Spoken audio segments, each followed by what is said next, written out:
Assalamualaikum warahmatullahi wabarakatuh. Perkenalkan, nama saya Muhammad Sabir. Saya dari jurusan Pendidikan Kesejahteraan Keluarga Prodi D3 Tata Busana Universitas Negeri Makassar. Jadi di video kali ini saya akan menjelaskan sedikit materi tentang komunikasi bisnis, di mana komunikasi dirumuskan sebagai suatu proses menyampaikan pesan atau informasi di antara beberapa orang. Karenanya komunikasi melibatkan seseorang pengirim pesan atau informasi, saluran dan penerima pesan yang mungkin juga memberikan umpan balik kepada pengirim atau menyatakan bahwa pesan telah diterima. Pada dasarnya komunikasi adalah suatu yang sangat penting dalam kehidupan manusia, karena manusia adalah makhluk sosial yang saling membutuhkan satu sama lain. Tanpa orang lain kita tidak bisa berbuat apa-apa. Dalam komunikasi juga seseorang harus memiliki dasar komunikasi yang bagus.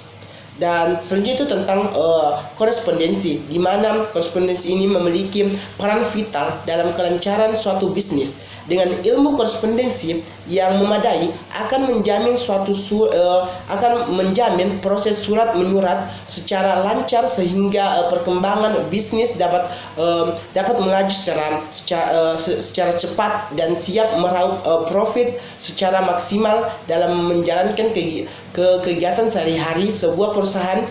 Dan sebuah perusahaan tidak akan terlepas dari kegiatan surat menyurat.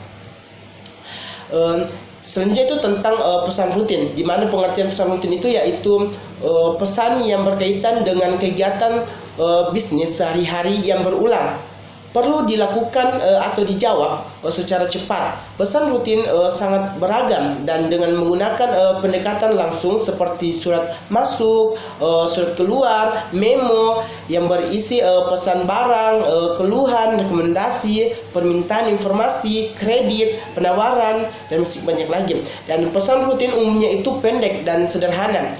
Pesan rutin akan efektif apabila menerapkan strategi yang jelas juga.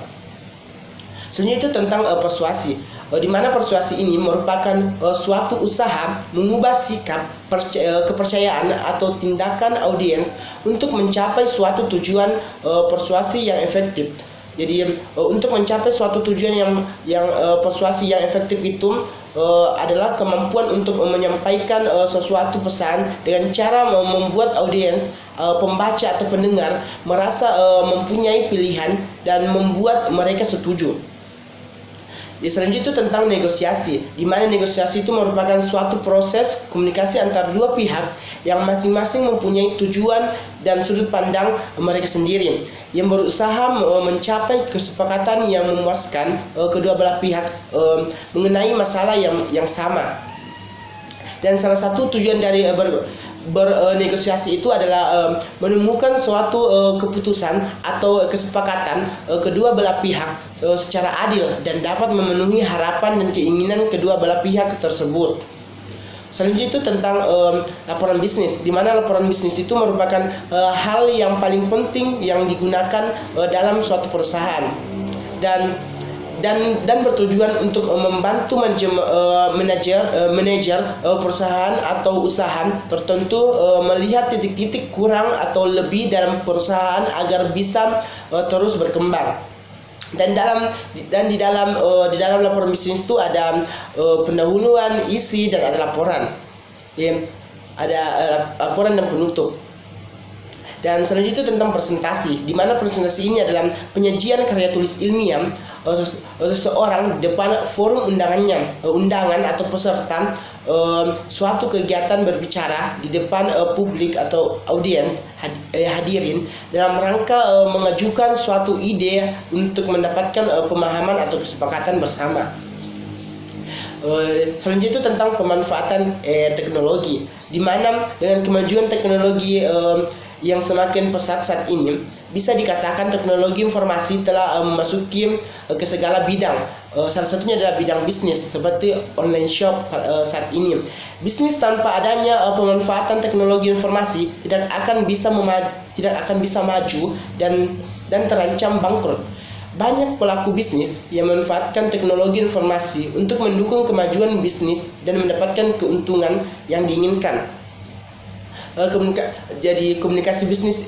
Jadi komunikasi merupakan istilah yang sering dipakai untuk menunjukkan proses interaksi dalam masyarakat. Komunikasi juga tidak hanya digunakan antar individu saja, tetapi komunikasi juga menjadi vital dalam kehidupan suatu lembaga. Dalam dunia kerja, tidak hanya hard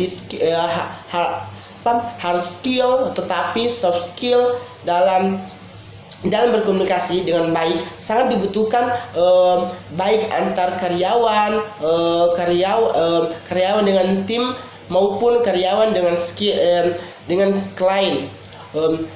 Dengan komunikasi yang baik, maka suatu perusahaan akan berjalan dengan baik dan akan mencapai tujuan yang baik pula. Jadi mungkin itu materi dari penjelasan dari saya. Sekian dan terima kasih. Assalamualaikum warahmatullahi wabarakatuh.